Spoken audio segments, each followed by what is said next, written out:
Esta semana en Vaticano, el Papa Francisco se reúne con el presidente ruso Vladimir Putin en el Vaticano. Analizaremos esta reunión en profundidad, acompañados por el embajador ruso ante la Santa Sede. ¿Quiénes son los católicos de Rusia y cómo es ser católico en Moscú? Les llevaremos de nuevo a un viaje que nuestro equipo realizó a Rusia para ofrecerles una mirada desde el interior. Fulton Sheen está un paso más cerca de la canonización y el cardenal John Henry Newman pronto será declarado santo. Escucharemos directamente al hombre de referencia del Vaticano para las causas de los santos, el cardenal Angelo Becciu. Todo esto y más en el Vaticano de esta semana.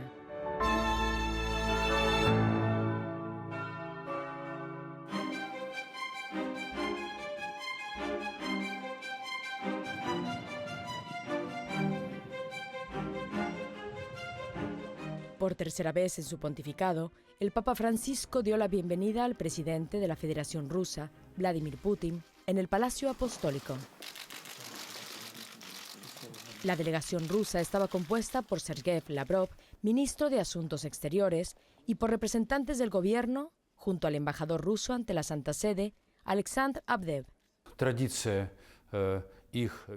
Tradicionalmente, sus conversaciones han sido cara a cara con un intérprete. Mi presidente está muy satisfecho con la reunión. Fue muy reconfortante.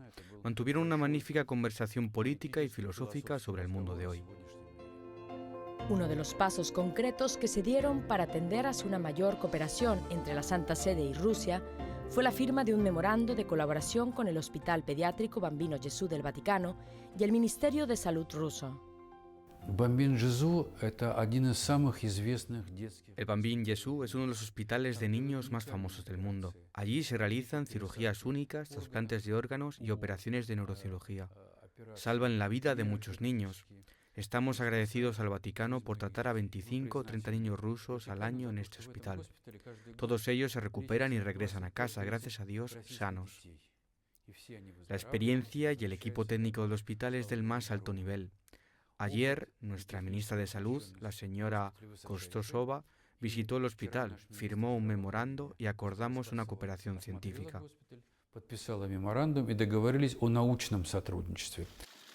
Esta es la sexta vez que Putin visita el Vaticano y la tercera que se reúne con el Papa Francisco.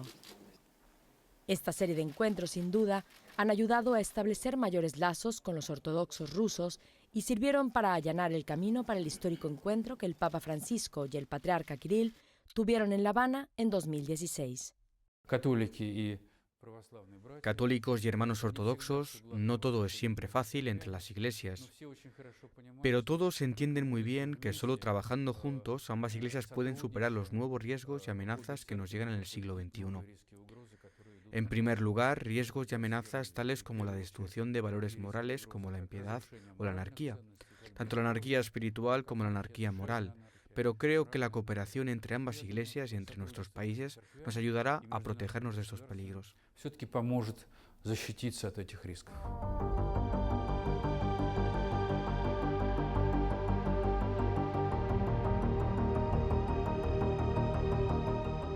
Los católicos en Rusia son una minoría. Son solo el 0.5% de una población total de aproximadamente 145 millones de personas. Hoy en día, la Iglesia puede operar libremente y en los últimos años ha disfrutado de la devolución de muchas iglesias confiscadas por los soviéticos. Sin embargo, el proceso aún no ha concluido. Los católicos en Rusia esperan la restitución de la iglesia de San Alejandro en Kirov y de la iglesia de la Inmaculada Concepción en Smolensk. El embajador de Rusia ante la Santa Sede ofreció un vía diplomático para avanzar en dicho proceso. Creo que en Kirov hay una solución. Ahora sé que hay una sala muy famosa para la música sinfónica. Hay un órgano maravilloso y una acústica excelente. Así que la decisión brota de manera natural. Podemos celebrar allí conciertos de música y servicios católicos, y por lo que sé, las autoridades locales están decididas a resolver de esta manera. En cuanto a Smolensk, la catedral católica está históricamente conectada con Polonia, con los católicos de Polonia y con los polacos que vienen hoy aquí. De modo que, a este respecto, cuanto mejores sean las relaciones interestatales con Polonia, más fácil será resolver el asunto de la construcción de la iglesia. La cuestión de las propiedades de la Iglesia Católica pudo haber sido planteada por el Papa Francisco durante su conversación con Putin.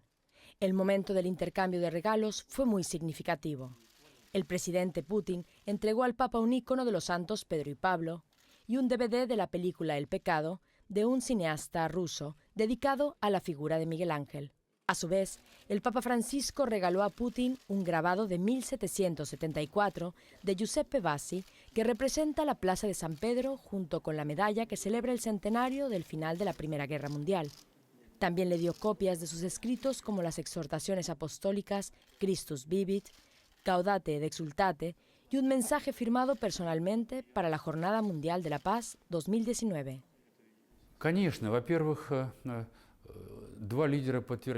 Ambos líderes confirmaron que comparten la visión y evaluación acerca de la situación del mundo actual, en lo que se refiere al comercio y a su desestabilización. Del mismo modo, comparten su preocupación por la ruptura de tratados muy importantes acerca de la limitación de la carrera armamentística, las armas nucleares y la tecnología de misiles, todo lo cual, como decíamos, es motivo de preocupación tanto para el Papa como para el presidente Putin.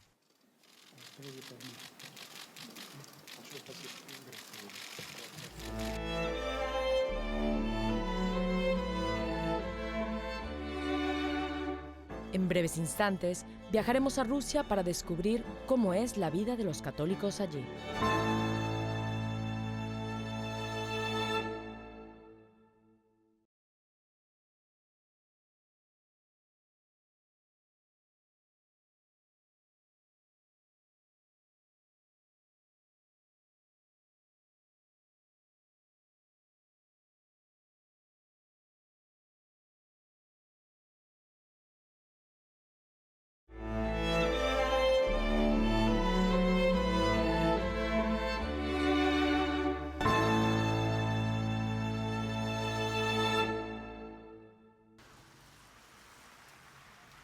La Catedral de la Inmaculada Concepción de Moscú fue de nuevo utilizada como iglesia en 1996. El sacerdote católico Kirill Gorgunov nos relata los detalles de la historia de esta catedral. This church that we are in right now is slightly more than 100 years old. Esta iglesia en la que nos encontramos ahora mismo tiene poco más de 100 años y, como muchas otras en este país, fue clausurada y no ha podido ser utilizada como iglesia católica durante la mayor parte de su existencia. Fue construida en 1911, consagrada en 1911, pero en los años 30 de ese mismo siglo fue confiscada de las manos de la iglesia y clausurada.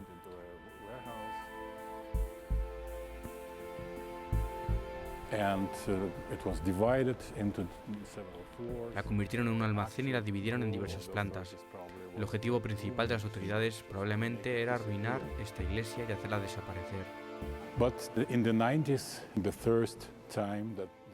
Pero por primera vez, en los años 90, se celebró de nuevo la Santa Misa en las escaleras del templo.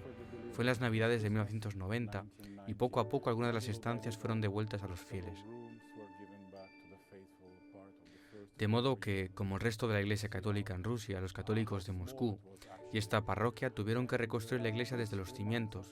Por supuesto que tenemos una tradición previa y gozamos especialmente de los testimonios de los mártires de nuestros santos patrones, que están en el cielo, pero al mismo tiempo tenemos que reinventar la Iglesia Católica de nuevo. Only a handful of clandestine priests.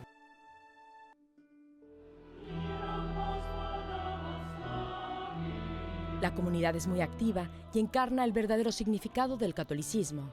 El domingo se celebran 11 misas en 8 idiomas distintos. La iglesia alberga 4 ritos diferentes: el latino, el tridentino, el oriental y el armenio. La iglesia también acoge una variedad de reuniones y conciertos.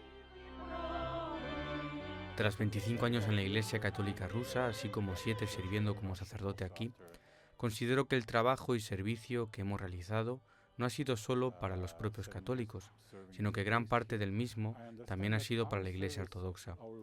Nuestra particular iglesia local no está únicamente para atender a los católicos de aquí, sino que también servimos como representantes de toda la Iglesia Católica Romana, de toda la Iglesia Universal. Este diálogo es vital para lograr una verdadera comprensión de la realidad católica. Los siguientes jóvenes participaron en una misa para la juventud. Tengo amigos ortodoxos, nos felicitamos mutuamente en nuestras perspectivas navidades. La Semana Santa a veces coincide y otras no, pero es bueno que estos últimos años, tanto los ortodoxos como los católicos, hayamos empezado a simpatizar los unos con los otros. De hecho, ha empezado a haber un diálogo y se ha ido consolidando una relación amistosa entre nosotros.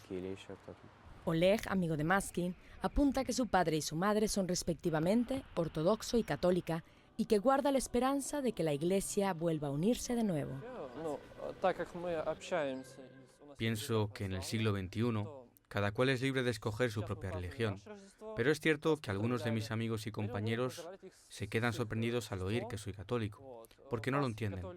Se preguntan que quiénes son los católicos y al no dar una respuesta, los asimilan a los paganos o a gente del estilo. En pocas palabras, si nosotros los cristianos seguimos en comunión los ejemplos de la vida de los santos, se logrará una verdadera unidad.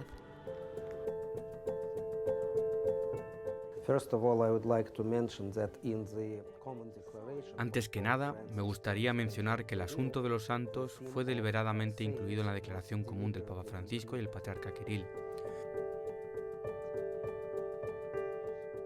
And they spoke about the heritage of saints as our common heritage. Hablaron de la herencia de los santos como nuestra herencia común. For 1,000 years, the churches, east and west, Por más de 1000 años, la Iglesia oriental y occidental han estado unidas, y durante este periodo los santos que surgían en el este o en el oeste eran nuestros santos comunes. Now, as the Russian Orthodox Church, A día de hoy, la Iglesia Ortodoxa rusa continúa incluyendo santos del primer milenio en su calendario. Recientemente, la Iglesia Ortodoxa ha incluido a San Patricio de Irlanda y a más de otros 15 santos del primer milenio en su calendario. De cualquier modo, como sostiene el padre Kirill, hay también nuevos santos del segundo milenio que merece la pena conocer. Orthodox Christians, it's very difficult to accept this tradition of. Para los cristianos ortodoxos es muy difícil aceptar la tradición de grandes místicos como Santa Teresa de Ávila o San Juan de la Cruz.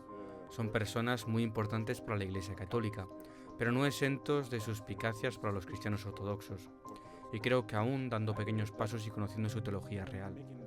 Las creencias reales de estas personas, no debemos imponer este esquema de pensamiento creyendo que lo sabemos todo de antemano, sin haber descubierto la realidad. Es importante conocer más acerca de la herencia de distintos santos de los últimos tiempos. Thinking that we know everything beforehand without even knowing the real thing. So it is important to know more about this heritage of different saints of later times. each saint has his or her own character, charisma. Cada santo tiene su propio carácter o carisma, y nuestras relaciones con ellos son siempre personales. Hay muchos santos ortodoxos que son muy conocidos en Occidente, como por ejemplo San Serafín de Sarov, respetado y venerado por muchos cristianos católicos. Creo que la Iglesia Ortodoxa rusa ha desarrollado a lo largo de más de 1000 años de existencia un tipo de santidad muy especial propio de la gente rusa. Hay muchos santos que tienen múltiples cualidades únicas y que son especialmente atractivos para la gente moderna. Son muy inspiradores, están llenos de espíritu del Evangelio y por eso ayudan a muchos cristianos a encontrar su propio camino hacia Dios. Spirit of the gospel, and they help many Christians to discover their own way towards God. Tras el Concilio Vaticano II, el Papa Pablo VI sumó diversos santos ortodoxos del segundo milenio al calendario católico. Uno de ellos es San Sergio de Radonez, el santo patrón de Moscú.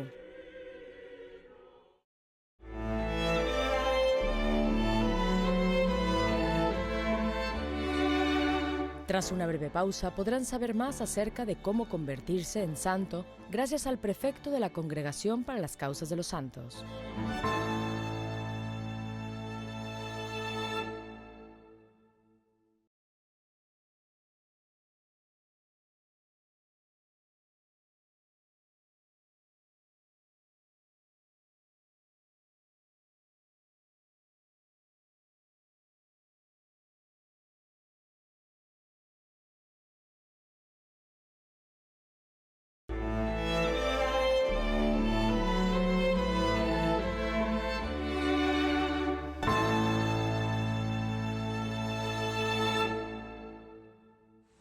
There are two kinds of reasoning, or two general ways of thinking. Muy pronto el venerable arzobispo Fulton Sheen será beatificado. El 6 de julio, el Papa Francisco aprobó el milagro atribuido al obispo y catequista televisivo norteamericano del siglo XX. El decreto de la Congregación Vaticana para las Causas de los Santos describe el milagro de la inexplicable recuperación de un niño nacido muerto en septiembre de 2010 en la ciudad de Godfield, en el área de Peoria, Illinois. El arzobispo Sheen Fulton fue especialmente reconocido por su trabajo de evangelización en la radio y la televisión. That's the joy of truth. Pocos días antes, el Papa Francisco celebró un consistorio público ordinario de cardenales en Roma para votar sobre el avance hacia la canonización de 5 beatos, incluyendo al cardenal inglés, el beato John Henry Newman. El Papa Benedicto XVI, durante su viaje a Inglaterra, beatificó al cardenal Newman en 2010. Y este próximo otoño, concretamente el domingo 13 de octubre, el Papa Francisco lo proclamará santo. Susan Hansen, profesora de la Universidad de Dallas, nos dice qué virtudes allanaron el camino para que el cardenal Newman vaya a ser canonizado. Bueno, lo primero que me viene a la mente es un don de lenguas, porque el cardenal Newman conocía la retórica clásica, al igual que las grandes obras literarias en inglés de Shakespeare, Milton o las de los poetas del siglo XVIII, por lo que realmente pensó mucho acerca de la manera de conectarse con los diferentes públicos. Creo que eso es algo que el Papa Francisco nos está pidiendo, pues realmente necesitamos llegar y conectarnos con los más diversos públicos, y él tenía un don para las lenguas.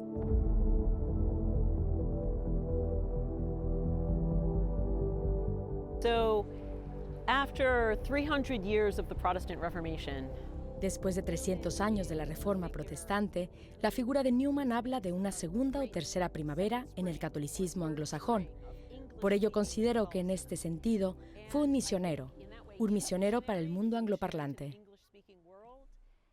Otra de las cosas por las que es relevante es que nos habla de la importancia que tiene el estudiar la historia concreta, para así entender que la Iglesia Católica no es solo un cuerpo místico entre las otras iglesias cristianas, sino que es un cuerpo institucional real, definido por la sucesión papal y por la jerarquía episcopal, una iglesia constituida por las realidades de las personas comunes que tratan de vivir su vocación como laicos, como ciudadanos de a pie, procurando vivir su vocación al sacerdocio, sabiendo que no es solo una relación individual, particular o subjetiva, uno a uno con Jesucristo, Señor y Salvador.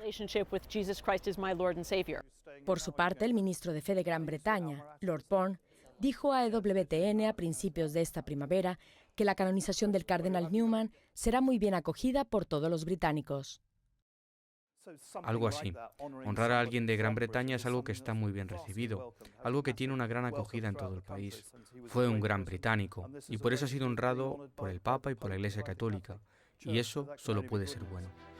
Susana cree que el cardenal Newman tuvo una gran influencia en los escritores ingleses del siglo XX. El cardenal Newman estuvo muy influenciado por la lectura de los primeros padres de la Iglesia. Así sucedió con Atanasio y San Agustín en particular. Pero luego el propio Newman tuvo una gran influencia en Gerald Manley Hopkins, Ronald Knox, Tolkien, C.S. Lewis y Chesterton. En los países de habla inglesa, tiene sin lugar a dudas una especial de derecho de paternidad situado entre los primeros años de la Iglesia hasta más tarde en el mundo cristiano del siglo XX.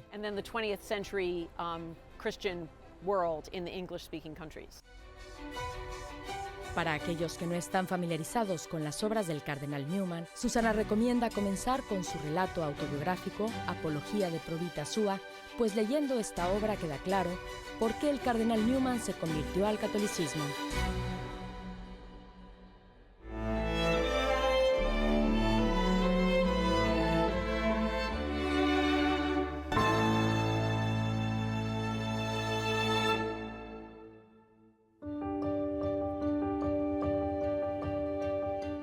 Para descubrir el proceso de canonización y explorar mejor el modelo de santidad del cardenal Newman, nos reunimos con el responsable de la Congregación Vaticana para las Causas de los Santos, el cardenal Angelo Becciu.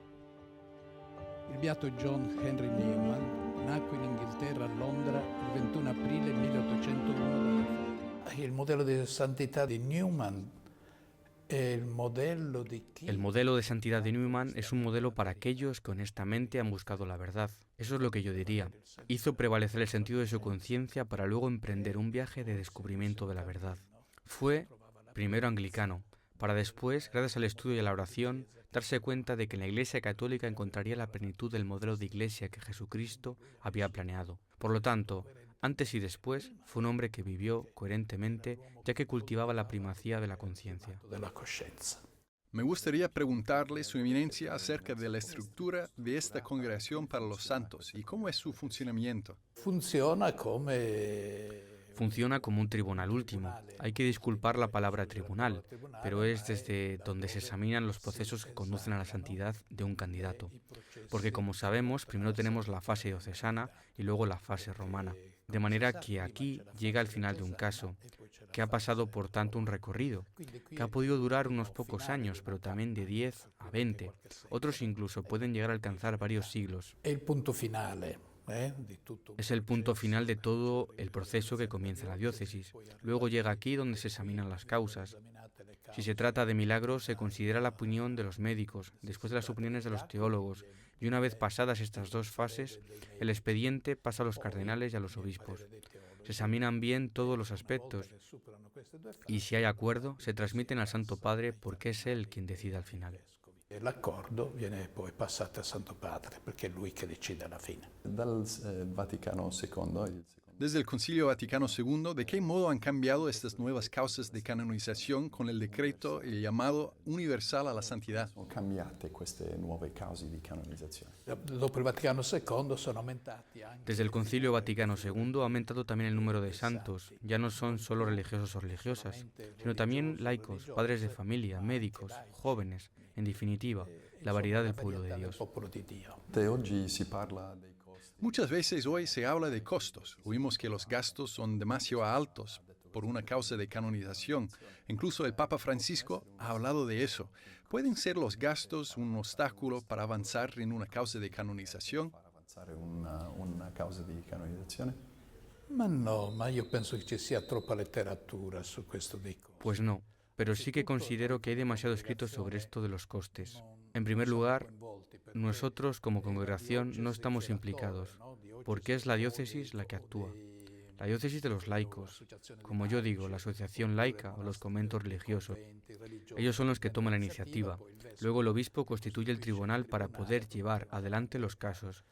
Y finalmente, justo en ese momento es donde el obispo debe ver las implicaciones, los costes. Eso es lo que debe hacer con los postuladores, un presupuesto. Además, está el llamado patrocinio gratuito. Si una diócesis no puede ni siquiera soportar lo mínimo que se requiere, desde aquí nosotros, con lo poco que se tiene, nos ponemos a disposición procurando satisfacer las necesidades de las diócesis, las de un convento o las que sea. En definitiva, lo que hay que ver es la bondad de la causa, porque entonces el resto se puede arreglar. Hacer todo eso, decíamos que cuesta recursos. ¿Cuánto podría costar más o menos? Sé que no son gastos que la congregación debe sufragar en su totalidad. Bueno, ahora hay una tabla que ni siquiera recuerdo bien cómo va, pero me suena que para hacer una demanda, en total se necesitan entre 15 y 20.000 euros más. A lo largo de estos meses de experiencia como prefecto aquí en la congregación, también siendo sacerdote y como cardenal, usted debe haber desarrollado su propia visión acerca de la santidad. ¿Cuál diría que es su definición de santidad? Yo definiría la santidad, en primer lugar, diría que en un mundo descristianizado como el de hoy, es difícil hablar de santidad. Yo hablaría de modelos de santidad. ¿Quién se hace santo? A estas alturas, uno se hace santo habiendo encontrado respuesta a su búsqueda interior y fundamental. Por lo tanto, alguien que ha encontrado en la palabra de Dios la verdadera respuesta a sus necesidades. Es alguien que se ha tomado en serio esa palabra y que ha vivido con la máxima coherencia y la máxima radicalidad la vida del Evangelio. Vita del Vangelo. Volevo chiedere anche, Quería saber si para los que no son católicos, si hay alguna posibilidad de ser santos, como fieles de otras religiones, ¿pueden ser considerados? essere considerati. Adesso se uno non fa parte della Chiesa Cattolica, Vamos a ver, si uno no es miembro de la Iglesia Católica, no es mi deber declarar santo a un miembro de otra iglesia, porque la otra iglesia podría decirme, ¿es que tú tienes algo que ver con nosotros? De modo que, mire, respetamos, honramos a los santos de la Iglesia Ortodoxa y al mismo tiempo enfatizamos tal vez ese ecumenismo de martirio. Aquí nos referimos al Papa Francisco.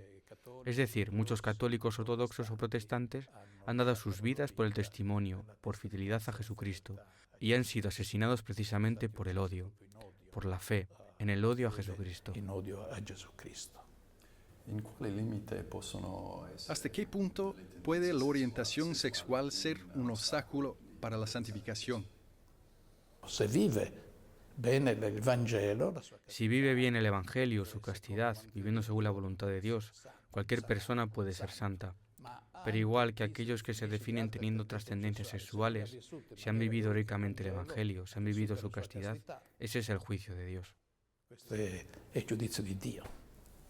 Se noi parliamo Si hablamos de candidatos a la santificación y teniendo en cuenta su posible naturaleza política, ¿se podría considerar el hecho de que alguien esté involucrado en la política, bien positiva o bien negativamente, en cuanto a su causa? per la sua causa, Magari ne avessimo. Bueno, si al menos tuviéramos políticos santos, es que implicaría que son hombres que viven el mayor de los intereses, hombres que viven en servicio a su país y a sus conciudadanos con gran dedicación y generosidad, y que buscan no tanto el bien propio personal o el de su partido, sino solo el bien común. Non tanto il proprio personale o del proprio partito. Muchas gracias por su tiempo. Gracias a ti, buen trabajo.